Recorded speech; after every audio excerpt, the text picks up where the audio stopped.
I hate saying this, but if you have any cell phones, Turn it on. I just shut mine off. they didn't exist in 1892, so no reason for them to exist now. I have 4 excerpts from Lizzie Borden, Girl Detective, from 3 of the stories. I hope this is a good sampling for you. Anyone who's been to the Lizzie Borden Bed and Breakfast would be shown on a tour what they call the Lizzie Borden bedroom.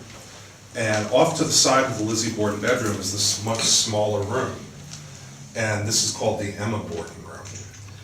While that's technically accurate, because Lizzie Borden was living in this big, nice, airy bedroom at the time of the murders in 1892, she had actually spent most of her time at that house. I think they lived there for 20 plus years, living in the smaller room that she was in.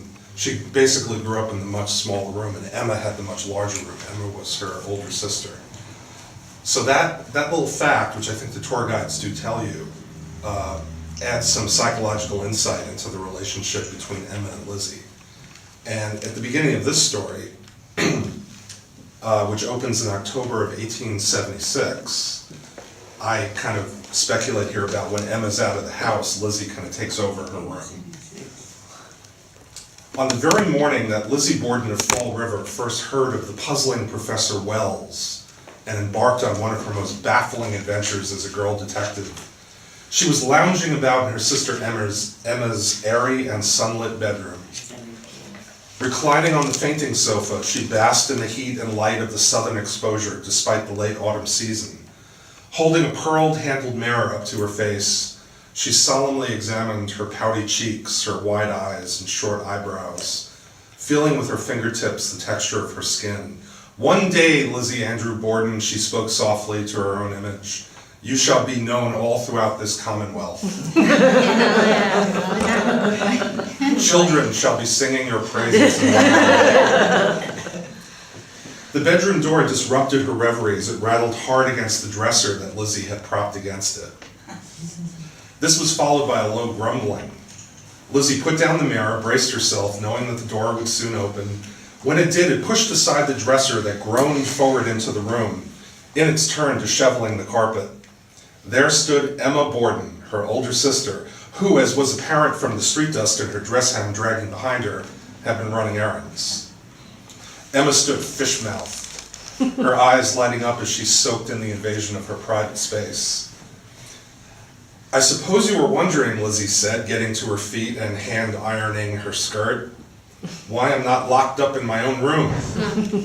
Her eyes darted towards the small closet-like space that sat off Emma's bedroom, in which a large bed dominated the area below a dim window.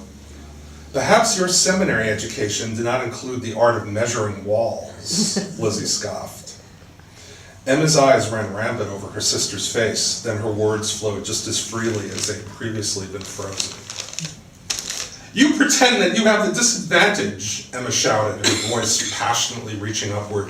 "You think it's easy for me to know at any time you feel like it, you can come charging across my room, disrupting my peace. There's no privacy in this house. I can't sit still for a moment, not a moment, and for what? So you could run away from all your errands and run about this city playing like you're some sort of detective? I can't even imagine why you would do anything of that sort." "Perhaps it's because I'm clever," Lizzie responded. "And what's that supposed to mean? I want to remind you that I am thoroughly educated. I have intellectual talents of my own. Did it ever occur to you that I might be offended by all your posturing and all the attention your superior intellect has won you? I could do your job just as well." A broad smile graced Lizzie's face. "Why, Emma, that would be delightful. Fall River will be all the richer for that. There are sadly plenty of unsolved crimes to go around." Emma thrust out her chin.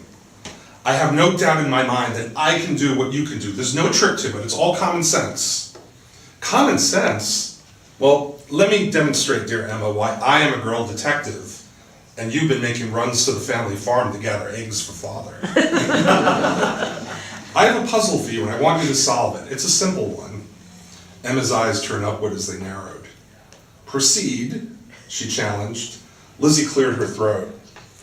"I begin. You enter into a cabin in the woods that is dark, except for the moonlight coming through a single window. You find on the table a single match, a candle, a kerosene lamp, and a log of wood.